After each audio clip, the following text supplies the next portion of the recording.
Pemirsa, pariwisata Bali terus menjadi sorotan karena dampak negatif dan perubahan paradigma di sektor ini. Salah satunya, devisa pariwisata Bali masih mengalami kebocoran dan wacana pariwisata halal. Kedua masalah ini dituding sebagai bentuk pelemahan kepada Krama Bali yang notabene adalah pendukung utama pariwisata Bali. Akademisi dari Unhi Denpasar Igusti Ketut Widana di sela-sela Dialog Merah Putih, Rabu 13 November 2024 mengakui sebagai Krama Bali yang melihat wisatawan selama ini nyaris tak diberi kesempatan berbelanja ke warung atau UMKM warga lokal. SDM dan produk pangan hotel dan pariwisata masih diimpor.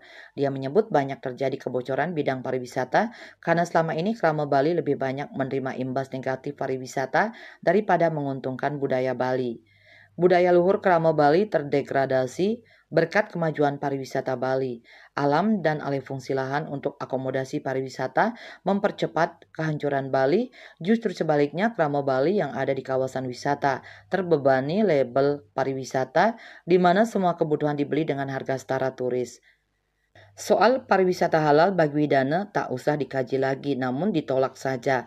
Selain bertentangan dengan budaya Bali dan agama Hindu, juga dicurigai ada agenda politik tertentu guna memperlemah Krama Bali. Pelaku pariwisata yang juga Konsul Kehormatan Malaysia, Panudianakun, tak menyalahkan pariwisata Bali banyak bocornya karena SDM dan keperluan pangan pariwisata masih banyak diimpor dari luar negeri. Jadi uang lebih banyak lari ke luar negeri. Investor pariwisata banyak dari luar negeri dengan memanfaatkan kredit dari luar negeri karena jauh lebih murah daripada kredit di Indonesia, sehingga uang yang diperoleh dari sektor pariwisata di Bali lari ke luar negeri. Caranya, kita harus percaya diri dengan produk lokal dan mewajibkan pengusaha pariwisata menggunakan SDM dan produk lokal.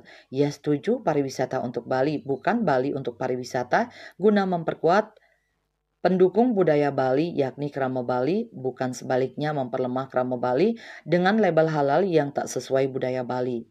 Sebab pariwisata halal tak hanya berhenti di sana karena banyak syarat dan sertifikasi yang harus dipenuhi.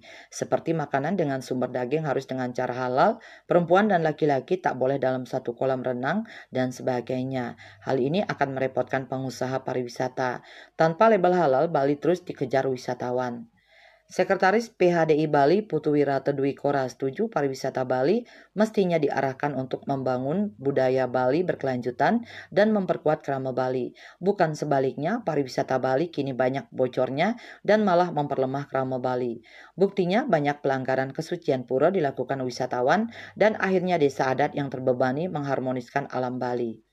Masyarakat Bali jarang diberdayakan karena semua fasilitas dinikmati wisatawan akhirnya lari keluar Bali. Kedua, label pariwisata halal tak tercantum dalam Perda Pariwisata Bali, melainkan pariwisata berkelanjutan berbasiskan budaya Bali.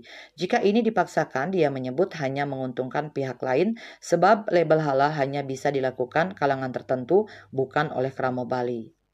Ketiga tokoh budaya dan pariwisata ini sepakat Bali jangan digarap dengan program yang bertentangan dengan budaya Bali. Swece Bali TV.